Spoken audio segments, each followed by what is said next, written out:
कृष्णा कृष्णा हरे हरे हरे राम राम राम हरे हरे गोविंद बोलो हरि गोपाल बोलो। आज हम 9वें अध्याय के श्लोक 6 का अर्थ कंटिन्यू करेंगे।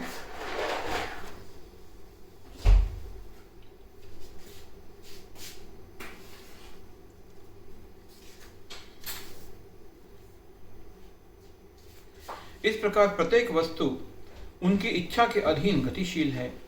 उनकी ही इच्छा से सारी वस्तुएं उत्पन्न होती हैं और उनका पालन होता है और उनका संहार होता है। इतने पर भी वे प्रत्येक वस्तु से उसी तरह पृथक रहते हैं जिस प्रकार वायु के कार्यों से आकाश रहता है। उपनिषदों में कहा गया है, यद भीषा वातः पवते, वायु भगवान के भय से प्रवाहित होती है। तैत्तिरीय उपनिषद 2:8-1। बृहदारण्यक उपनिषद में 3:8-1 कहा गया है, एतस्य वा अक्षरस्य प्रशासने गार्गी सूर्य चंद्रमो विघ्रितौ तिष्ठत। एतस्य वा अक्षरस्य प्रशासने गार्गी ध्यावा पृथ्व्यो वृद्धतौ तिष्ठत।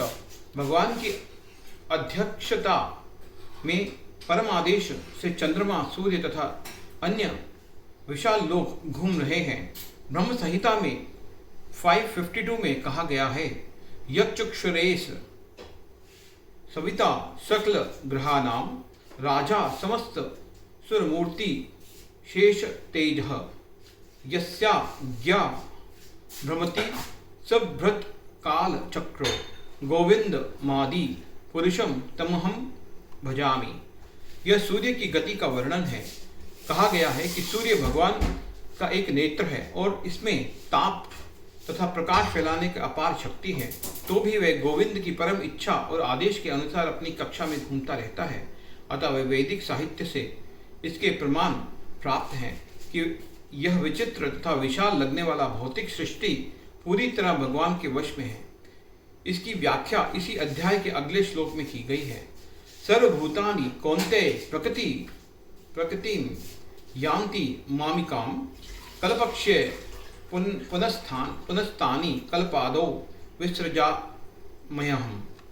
सर्वभूतानि सारे प्राणी, कौन्तेय हे कुंती पुत्र, प्रकृति में यान्ति प्रवेश करते हैं, मामिका मेरी, कल्प क्षय कल्पांत में, पुनः फिर से, तानी उन सबों को, कल्प आदो कल्प के प्रारंभ में, वृषजामी उत्पन्न करता हूँ, अहम में।